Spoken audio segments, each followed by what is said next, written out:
कृष्ण ने रुक्मिणी जी से विवाह के लिए रुक्मिणी जी का हरण क्यों किया, श्री कृष्ण का विवाह रुक्मिणी जी से कैसे हुआ।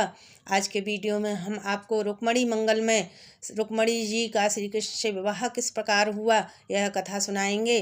अमरावती की तरफ एक कौंडलपुर नाम का राज्य था, जहाँ भीष्मक नामक राजा राज्य करते थे। भीष्मक राजा के 5 पुत्र और एक पुत्री थी। उनकी पुत्री का नाम रुक्मिणी था। रुक्मिणी जी भीष्मक राजा को जंगल में मिली थीं, जिनका पालन पोषण भीष्मक राजा ने अपनी पुत्री की तरह किया था। रुक्मिणी जी बचपन से ही श्री कृष्ण के विषय में बातें सुनती रहती थीं। जब वह बड़ी हुई तो उनके मन में श्री कृष्ण को ही पति के रूप में पाने की इच्छा हुई। एक दिन रुक्मिणी जी अपने भाई रुक्मी से श्री कृष्ण से विवाह करने की कहती हैं, तो रुक्मिणी जी से कहता है कि श्री कृष्ण के कुल और जाति का कुछ भी पता नहीं है। कोई कृष्ण को नंद और यशोदा का पुत्र बताकर ग्वाला कहते हैं, तो कोई उन्हें वासुदेव और देवकी का पुत्र कहता है। इसलिए मैं तुम्हारा विवाह श्री कृष्ण से नहीं कराऊंगा। और रुक्मिणी जी का विवाह शिशुपाल से तय कर देता है। जब यह बात रुक्मिणी जी को पता चली तो रुक्मिणी जी अपने पिता के पास गईं और अपने पिता राजा भीष्मक से कहती हैं कि मैं श्री कृष्ण को अपना पति मान चुकी हूँ, इसलिए आप मेरा विवाह श्री कृष्ण से करा दें। राजा भीष्मक भी रुक्मिणी जी का विवाह श्री कृष्ण से कराने की इच्छा मन में रखते थे, परंतु वे नहीं जानते थे कि श्री कृष्ण जी भी रुक्मिणी जी से विवाह करना चाहते हैं।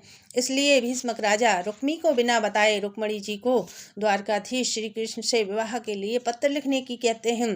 तब रुक्मिणी जी द्वारकाधीश श्री कृष्ण के नाम पत्र लिखकर ब्राह्मण को देकर द्वारका नगरी भेज देती हैं। रुक्मिणी जी का पत्र लेकर वह ब्राह्मण 2 दिन में ही द्वारका नगरी पहुंच जाता है और श्री कृष्ण से कहता है कि कौंडलपुर के राजा भीष्मक की पुत्री ने आपके लिए पत्र भेजा है। तब श्री कृष्ण अपनी सभा में ब्राह्मण को पत्र पढ़ने की कहते हैं। रुक्मिणी जी ने पत्र में लिखा था, मैं बचपन से ही आपकी बातें अपने राज्य में सुनती आ रही हूँ। मैंने कभी आपको देखा नहीं। मैं अब आपको अपना पति मान चुकी हूँ। श्री कृष्ण पत्र की कुछ बातें सुनकर ही रथ में ब्राह्मण को बिठाकर कौंडलपुर के लिए निकल जाते हैं और उस ब्राह्मण को रुक्मिणी जी को अपने आने की सूचना देने के लिए कहते हैं। रुक्मिणी जी उस समय गौरी पूजन के लिए मंदिर जा रही थीं। रुक्मिणी जी के साथ अनेकों सैनिक रुक्मी ने भेज दिए थे। जब मंदिर में रुक्मिणी जी ने ब्राह्मण को देखा तो कहा, क्या तुम द्वारकाधीश के पास नहीं गए।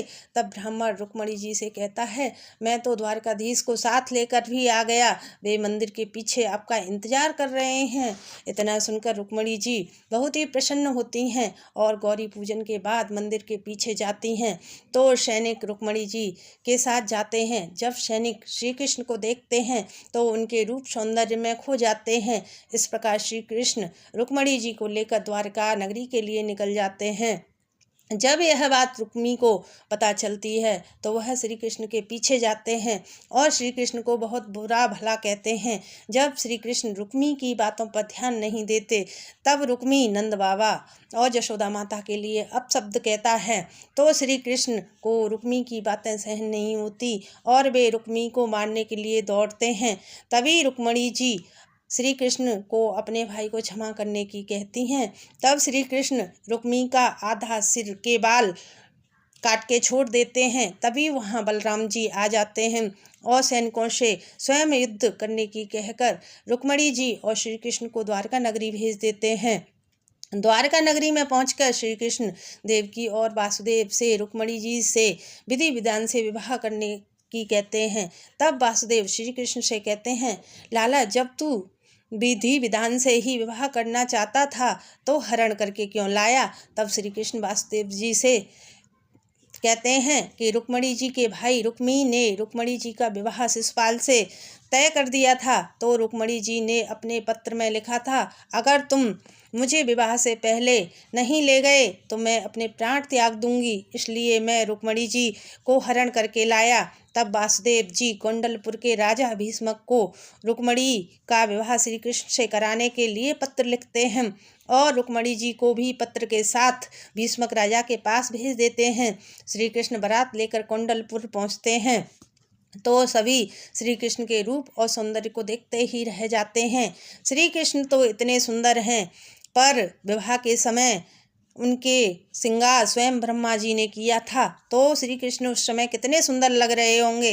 पहले तो कौंडलपुर का एक भी स्त्री और पुरुष रुक्मिणी और श्री कृष्ण के विवाह के लिए तैयार नहीं था, क्योंकि रुक्मी ने श्री कृष्ण की छवि सभी कौंडलपुर वासियों को ऐसी बताई जिससे सभी श्री कृष्ण को बुरा भला कहते हैं और श्री कृष्ण से घृणा करते हैं। वे श्री कृष्ण के विषय में उल्टा पुल्टा बोलने की जगह अब रुक्मी को गालियां देने लगे और रुक्मिणी जी से पूछते हैं, तुमने पूर्व जन्म में ऐसे कौन से पुण्य किए जिस कारण तुम्हें पति रूप में द्वारकाधीश मिले।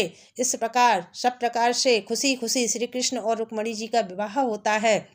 अगर आपको मेरी यह वीडियो अच्छी लगे तो लाइक और कमेंट करना। जय सिया राम, जय द्वारकाधीश श्री कृष्ण, श्री शिवाय नमस्तुभ्यं।